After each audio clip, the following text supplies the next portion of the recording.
প্রভু আমি ক্ষমা চাই, চরণে তোমার বিশ্রাম পাই।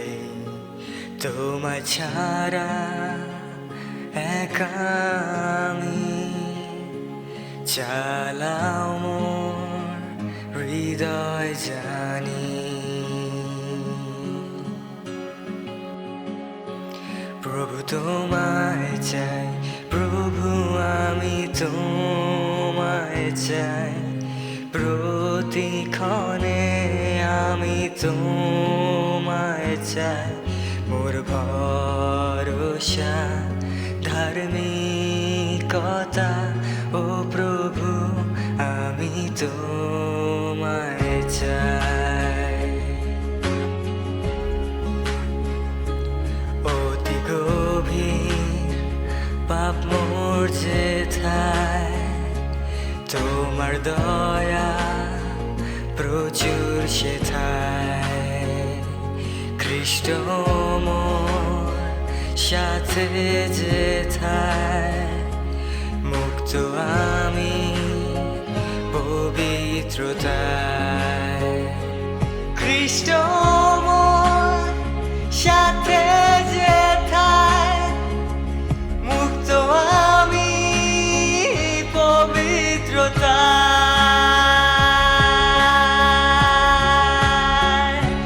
প্রভু তোমায় চাই, প্রভু আমি তোমায় চাই, প্রতিক্ষণে আমি তোমায় চাই।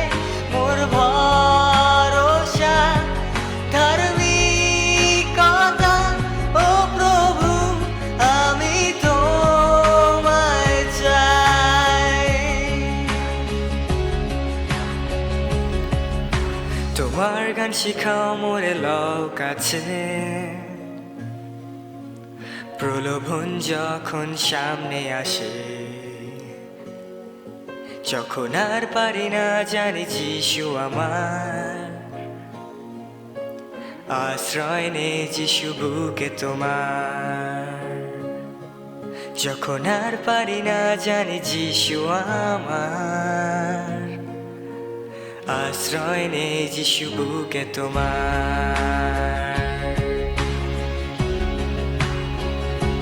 প্রভু তোমায় চাই, প্রভু আমি তোমায় চাই, প্রতিক্ষণে আমি তোমায় চাই। মোর ভরসা ধার্মিকতা, ও প্রভু আমি তোমায় চাই। প্রভু তোমায় চাই, প্রভু আমি তোমায় চাই, প্রতিক্ষণে আমি তোমায় চাই। মোর ভরসা ধার্মিকতা, ও প্রভু আমি তোমায় চাই।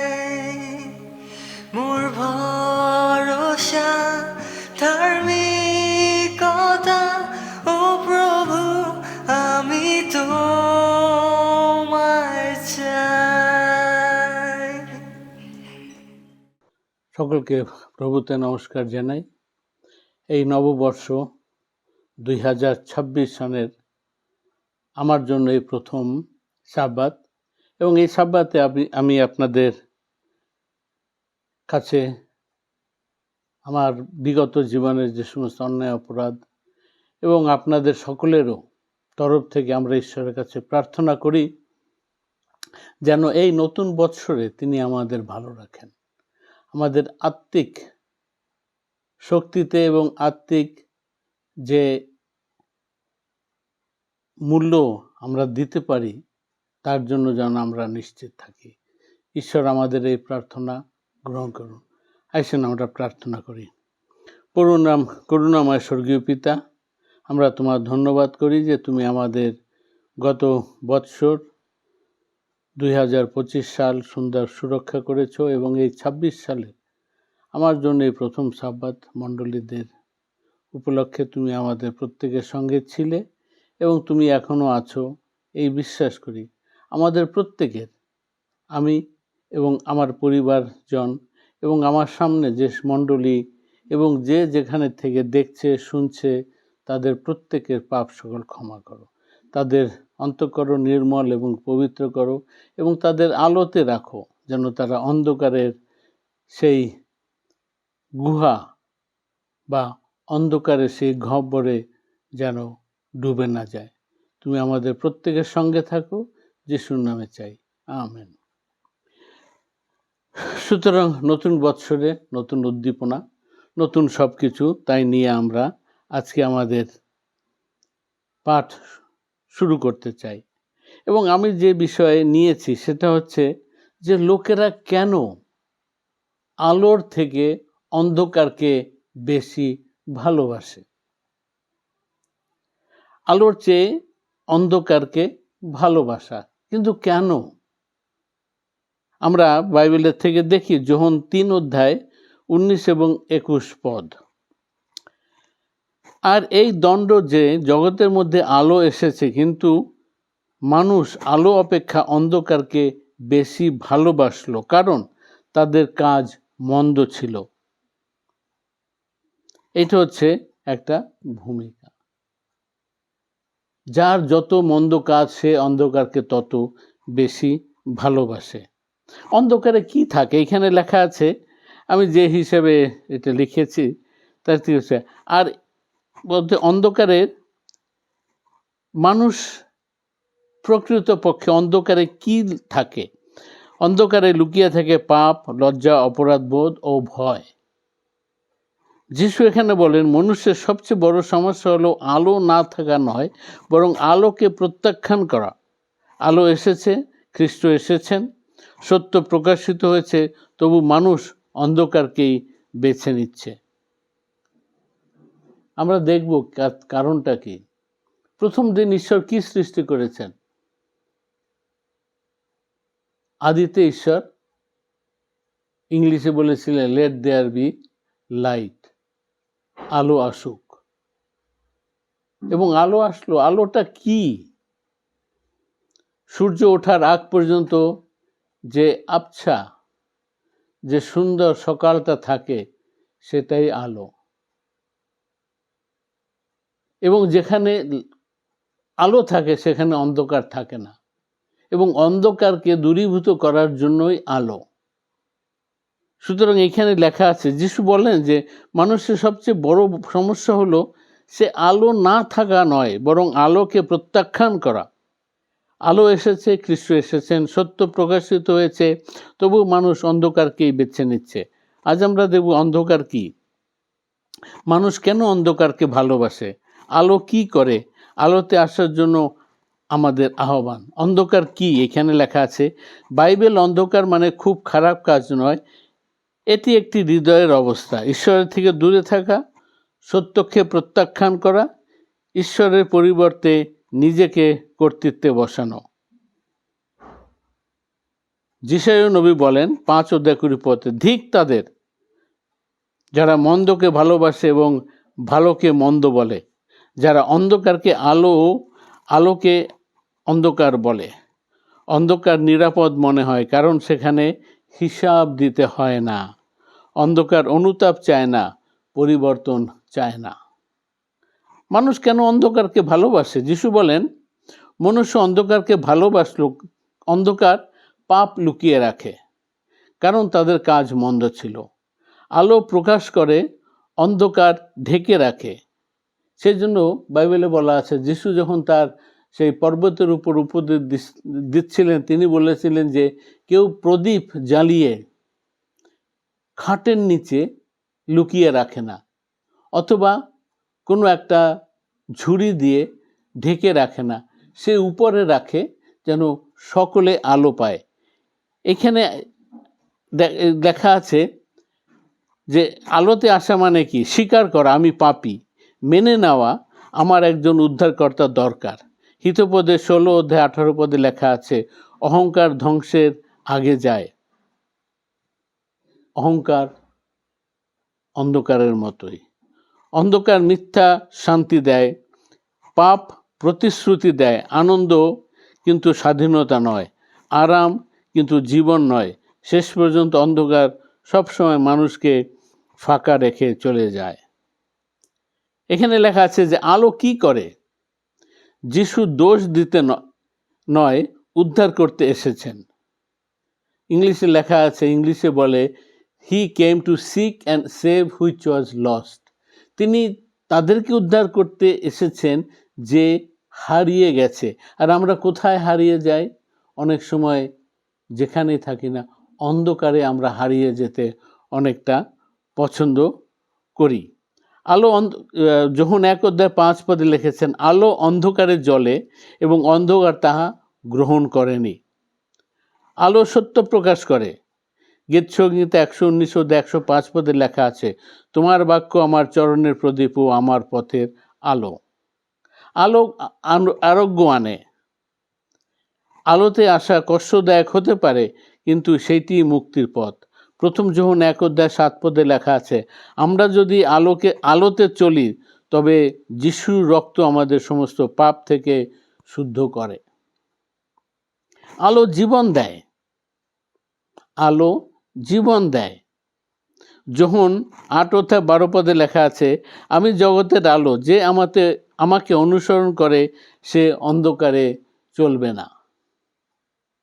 যিশুর অনুগামী হওয়া আমাদের বড়ই প্রযোজ্য, এবং আমরা যদি তাই করি তো আমাদের আর অন্ধকারে চলতে হবে না।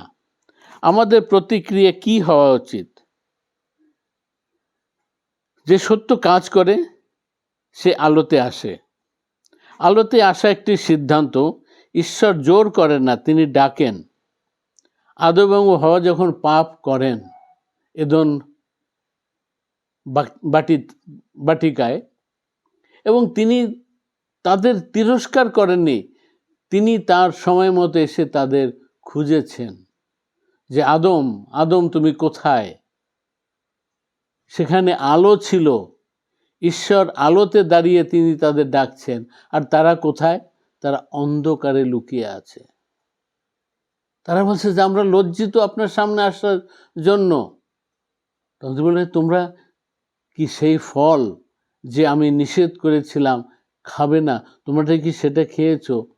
আদম ফট করে জবাব দিল, না না, আমি খাইনি, হবা আমাকে দিয়েছে এবং তাই আমি খেয়েছি। হবা বলল, না না, আমিও নিজে নেইনি, সাপ আমাকে বলেছে সেজন্য আমি নিয়েছি। একে অপরের দোষারোপ, অন্ধকারের কৃতকার্য। যখন অন্ধকার থাকে তখন আমরা একে অপরকে দোষারোপ করতে থাকি। এবং আলোতে আসলে জীবন বদলে যায়। যেমন তোমরা একসময় অন্ধকারে ছিলে, কিন্তু এখন প্রভুতে আছো। ইফিসীয় 5 অধ্যায় 8 পদ। সুতরাং আমরা এইভাবে দেখি যে আমাদের পরিণতি কি হয় অন্ধকারে থাকলে। আদম এবং হাওয়া যখন সে পাপ করলো, হয়তো চারিদিকে আলো ছিল, কিন্তু তাদের অন্তঃকরণ, তাদের নিজেদের দশা কি ছিল?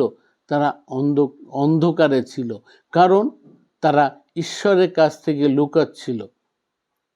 যিশু বলেছেন, I am the light off the world, আমি পৃথিবীর জ্যোতি, আমি পৃথিবীর আলো। এবং ঈশ্বর আলো দেখার জন্য তিনি সর্বপ্রথম আলোকে সৃষ্টি করেছেন। তিনি সূর্য, তারা, নক্ষত্র, চাঁদ এই সমস্ত সৃষ্টি করেননি। তিনি প্রথমে আলো সৃষ্টি করেছেন যেন আমরা দেখতে পারি। কিন্তু এইখানে এই দেখা যায় যে আমরা সেই আলোতে চলি না। আমরা আলোর থেকে সবসময় দূরে থাকতে চাই, কারণ আমাদের মত, আমাদের গতিপথ, আমাদের সব কিছু মন্দ। সুতরাং এইখানে এটা দুঃখজনক কিন্তু সত্য। আদম হাওয়া পাপ করার পরে তারা যে অন্ধকারে চলে গেছে, এবং সেই অন্ধকার থেকে তাদের বাঁচাবার জন্য বাইবেলে যদিও এটা লেখা নাই, কিন্তু তিনি তাদের কোনো একটা জন্তু, হয়তো মেষ, তিনি বলিদান দিলেন, ঈশ্বর বলিদান দিলেন, এবং সেই তার যে চামড়া ছিল তা দিয়ে তিনি তাদের পোশাক বানিয়ে দিলেন এবং তাদের কি বললেন যে তোমরা যাও ওই পৃথিবীতে, সেই কণ্টকময় দুনিয়া। এবং আদমকে তিনি অভিশাপ দিলেন যে তুমি কোনোদিন সুখে তোমার খাবারের জন্য তোমার মাথার ঘাম পায়ে পড়বে। হয়তো আজ আমরা কাজ করি, এত আলোতে থাকি, এসির মধ্যে থাকি, কোনো ঘাম হয় না, কিন্তু তার মধ্যে দিয়েও আমাদের শরীর থেকে ঘাম হয়। আমরা কেন পোশাক পাল্টাই? কারণ আমাদের শরীরের থেকে একরকম রস নির্গত বের হয় এবং সেইটাই ঘাম, এবং সেইটা অনেকের কাছে দুর্গন্ধময় হয়, এবং তা যদি আমরা পরিষ্কার না করি আমরা দ্বিতীয় দিন সেই একই কাপড় পরতে পারি না। সুতরাং সেইভাবে ঈশ্বর চান যেন আমরা আলোতে থাকি। তিনি আলো দিয়েছেন যেন আমরা সেই আলোতে থাকি। যদি আলোতে আমরা থাকতে না চাই, তিনি কোনো জোর জবরদস্তি করেননি, তিনি বলেননি যে তুমি আসো, জোর করে তিনি কাউকে বলেননি, কিন্তু তিনি আমাদের কাছে দিয়েছেন। এখানে লেখা আছে, আমরা একটু আগে পড়লাম যে তোমার বাক্য আমার চরণের প্রদীপ, আমার পথের আলোক। তারপরে যদি আমরা পড়ি আরো অনেক কিছু লেখা আছে। সুতরাং ঈশ্বরের কাছে আসা এবং আলোতে থাকা। সুতরাং আমি শুধু এইটুকুই বলতে চাই, এই নতুন বছরের প্রথম দিনে আমি খুব বেশি একটা লম্বা করতে চাই না, এবং আমি চাই না যে আপনারা না বুঝে কিছু একটা সিদ্ধান্ত নেন। আপনারা বাইবেল পড়ুন, যদি আমার কথা আপনাদের মনোপুত না হয় আপনারা এগুলি নোট করে রাখতে পারেন, এবং যেখান থেকে এইটাকে প্রচারিত করা হবে সেইখানে আপনারা লিখতে পারেন, বলতে পারেন যে এই প্রচারক এটাকে ভুল বলেছে। আলোতে থাকলে আমাদের মধ্যে হিংসা, বিদ্বেষ সমস্ত থাকার কথা নয়। যদি আমাদের মধ্যে এই সমস্ত থাকে, ছল ছাতুরি, তখনও আমরা ঈশ্বরের আলোতে নেই। এখানে উপসংহারে আমি এটুকু বলতে চাই, যোহন 3:19 লেখা আছে যে আলো ব্যর্থ হয়নি, কিন্তু মানুষ অন্ধকারকে বেছে নিয়েছে। আমরাও তাই চাই, কারণ আমি যদি কোনো খারাপ কাজ করি আমি চাই না যে পৃথিবীতে কেউ জানুক। আমি সেটা আমার সেই অন্ধকার কোটরিতে, আমার হৃদয়ের এমন এক জায়গায় রেখে দিতে চাই যেখানে সে কেউ জানবে না। এবং হয়তো অনেক সময় আমি সেটাকে ওইখান থেকে বের করে বিশ্লেষণ করি যে আমি এইটা করেছি, কেউ আমাকে ধরতে পারে নাই। কিন্তু সেই আলো আজও চলছে, আজও জ্বলছে, আজও চলছে, এবং এটা চলতে থাকবে। এটা চলমান। শুধু আপনাকে এটা নির্ভর করতে হবে যে আপনি কি এই গাড়িতে চড়তে চান। আমি প্রথমবার যখন ট্রামে চড়ি কলকাতায়, গ্রামের থেকে এসে, তখন মনে হয় যেন আমি ওইখান থেকে হেঁটে গিয়ে এটাকে ধরতে পারি। তাও করা যায়, যুবক ছিলাম, দৌড়ে গিয়ে ধরেছি। তারপরে যখন সিমলায় দেখলাম যে সেই ছোট ট্রেন ছুকছুক করে চলে, ট্রেন থামলে নেমে যাওয়া যায়, কিছু দূর হেঁটে আবার দৌড়ে এসে ধরা যায়। ধীর গতিতে চলে, কিন্তু চলতে থাকে। আলো সেই রকম চলতে থাকে। এটা আমাদের উপরে নির্ভর করে আমি কোন আলোতে চলব, প্রভুর আলোতে না সেই অন্ধকারে মিলিয়ে যাব যেখানে শয়তান, যেখানে দিয়াবল তার সমস্ত সৈন্য নিয়ে বসে আছে। হয়তো অনেকেই আপনারা জানেন আজকাল নতুন যুগ, নতুন কিছু, এবং সেইখানে অনেকেই আপনারা ভ্যাম্পায়ারের ছবি দেখতে পছন্দ করেন, এবং দেখা যায় যখন রাত্রেবেলা তারা খুবই সক্রিয়, কিন্তু যখনই সূর্যের আলো ওঠে, এরা আস্তে আস্তে মিলিয়ে যায়। কারণ তারা আলোকে সহ্য করতে পারে না। আজ আমি তাই বলছি যে দুঃখজনক কিন্তু সত্য, যিশু বলছেন এটা দুঃখজনক কিন্তু সত্য, আলো ব্যর্থ হয়নি, কিন্তু মানুষ অন্ধকারকে বেছে নিয়েছে। আজও আলো জ্বলছে, আজও অনুগ্রহ ডাকছে, আজও পরিত্রাণ উন্মুক্ত। প্রশ্ন হলো, আপনি কি আলোতে আসবেন? যদি আপনি লুকিয়ে থাকেন, আলোতে আসুন। যদি আপনি ক্লান্ত হন, আলোতে আসুন।